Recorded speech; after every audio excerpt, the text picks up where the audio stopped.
తిరుమల లడ్డూ కల్తీ వ్యవహారంపై వైసీపీ నాయకులు దుష్ప్రచారం చేస్తున్నారని జగ్గంపేట నియోజకవర్గం జనసేన పార్టీ ఇన్ఛార్జ్ తుమ్మలపల్లి రమేష్ ఆరోపించారు. గురువారం జగ్గంపేటలోని కాపు సామాజిక భవనం వద్ద ఆయన విలేకరుల సమావేశం నిర్వహించారు. ఈ సమావేశంలో ఆయన మాట్లాడుతూ వైసీపీ నాయకులు తమ పార్టీ అధినేత రాష్ట్ర ఉప ముఖ్యమంత్రి పవన్ కళ్యాణ్, రాష్ట్ర ముఖ్యమంత్రి నారా చంద్రబాబు నాయుడు మీద లేనిపోని ఆరోపణలు పెడుతున్నారని, కూటమి ప్రభుత్వం చేస్తున్న అభివృద్ధిని చూసి ఓర్వలేక ఈ వంకన ప్రభుత్వం మీద మచ్చ వేసేందుకు చూస్తున్నారని ఆయన తెలిపారు. ఎన్ని నిందలు వేసినా తమ కూటమి ప్రభుత్వం అభివృద్ధి పథంలో ముందుకు దూసుకువెళ్తుందని తెలిపారు. తిరుమల తిరుపతి లడ్డూ ప్రసాదం అంశంలో తప్పు చేయలేదని వైసీపీ నాయకులు ప్రమాణం చేస్తారా అని ప్రశ్నించారు. ఈరోజు ఈ ప్రెస్ మీట్ పెట్టడానికి ముఖ్య ఉద్దేశం, గత 10-15 రోజులుగా వైసీపీ వాళ్ళు మా ఎన్డీఏ గవర్నమెంట్ మీద, మా నాయకులు జనసేన అధ్యక్షులు ఈ రాష్ట్ర ఉప ముఖ్యమంత్రి పవన్ కళ్యాణ్ గారి మీద, అలాగే మన రాష్ట్ర ముఖ్యమంత్రి చంద్రబాబు నాయుడు గారి మీద, అందరి మీద కూడా వీళ్ళు నోటుకొచ్చిన విధంగా మాట్లాడటం జరుగుతుంది. ఎందుకంటే ఈ యొక్క అవినీతి గత ప్రభుత్వంలో, జగన్మోహన్ రెడ్డి గారి ప్రభుత్వంలో ఈ లడ్డూ మీద ఎన్నో రకాలైన స్కాములకు ఆయన సూత్రధారి ఉండి, ఎన్నో రకాలైన తిరుపతి వెంకన్నంటే ఈరోజు తిరుపతి వెంకటేశ్వర స్వామి అంటే మన ప్రపంచంలోనే అతి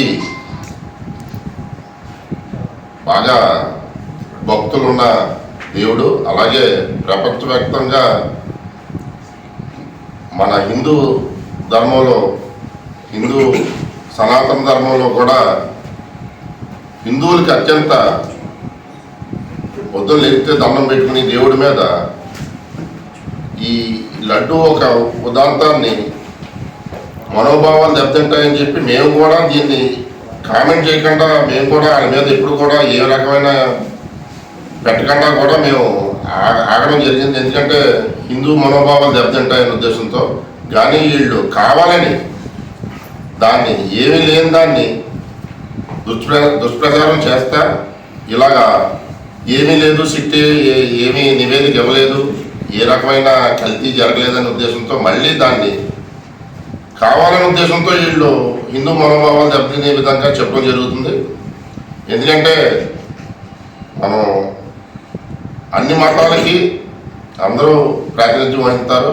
అలాగే మన మాజీ ముఖ్యమంత్రి గారు, ఆయన ఒక క్రిస్టియన్ అయినప్పటికీ ఆయన ముఖ్యమంత్రి హోదాలో ఉన్నప్పుడు అన్ని మతాలని సమానంగా చూసి భావిస్తుంది. కానీ ఆయన ఆ రకమైన విధానం అవలంబించలేదు.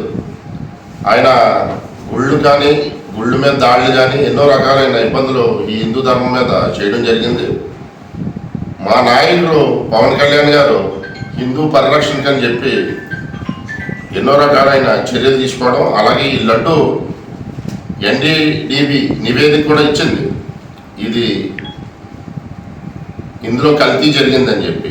కానీ దొంగ అన్నట్టు ఏమీ లేదని చెప్పి ప్రచారం చేయడం జరుగుతుంది. కానీ ఇది క్లియర్గా మొన్న నివేదిక, సుప్రీంకోర్టు ఆదేశాల ప్రకారం సిబిఐ ఇచ్చిన నివేదికలో కూడా